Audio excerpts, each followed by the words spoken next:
A fashion one, in case they thought I meant a small paper aeroplane. Then I held out my hand.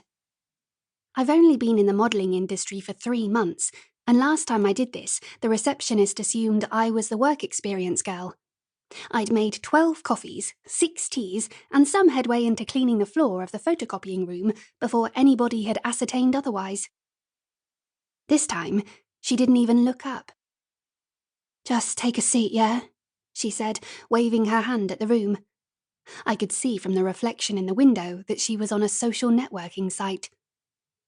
"Ooh," I said enthusiastically, leaning forwards.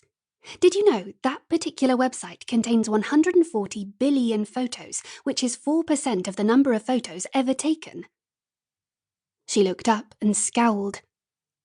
"Excuse me?" "And you've spelt depressing wrong," I said helpfully, pointing at her status update. "This job is so depressing. It only has 1 P. You've got 2. She quickly closed the screen and glared at me. "I think I'll sit down now," I said, flushing. She was still glaring. "I'll be just over here if you need any more help." Maybe I shouldn't have convinced Dad to let me do this casting alone, after all. It was looking like I'd need armed protection. I abruptly took a seat in between a beautiful, tanned brunette girl with cropped hair and a blonde with incredibly pale skin and black eyebrows. Then I gripped my hands together tightly so nobody would see they were starting to get clammy. I hadn't learnt much about fashion, but I knew you had to pretend you belonged there, or somebody would immediately realise you didn't and throw you back out again. So I plastered on my brightest smile. "Hello," I said. "I'm Harriet Manners.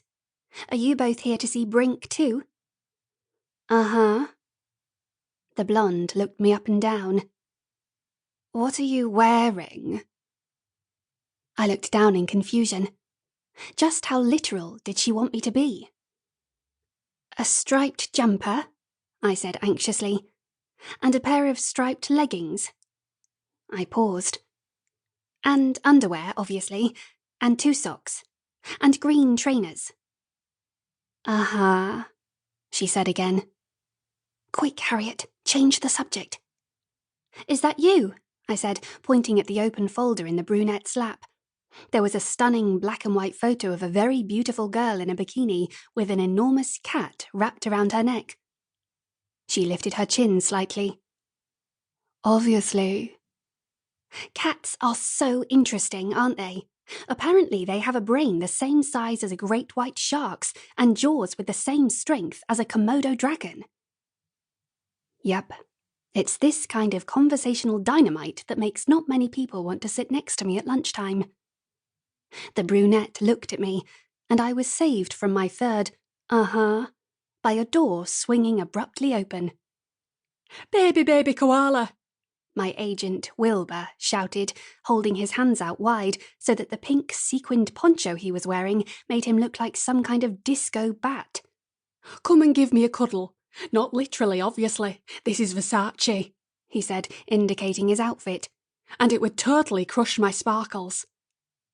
"Hi, Wilbur," I mumbled as he dragged me off my seat and started trying to spin me around in circles as if we were at some kind of shiny country dance.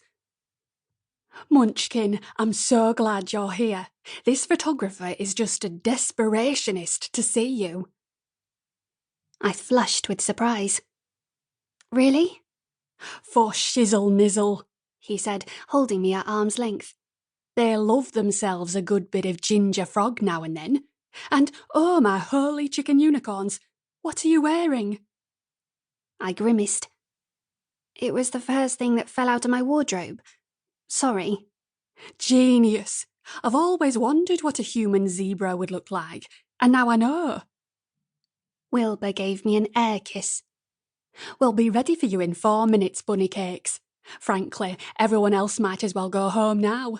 Brink are absolutely set on you, my little peach drop. The job is pretty much yours." And then my agent spread his glittery pink wings and disappeared as loudly as he'd arrived. Slowly, I turned to look at the models sitting behind me. I read somewhere that ants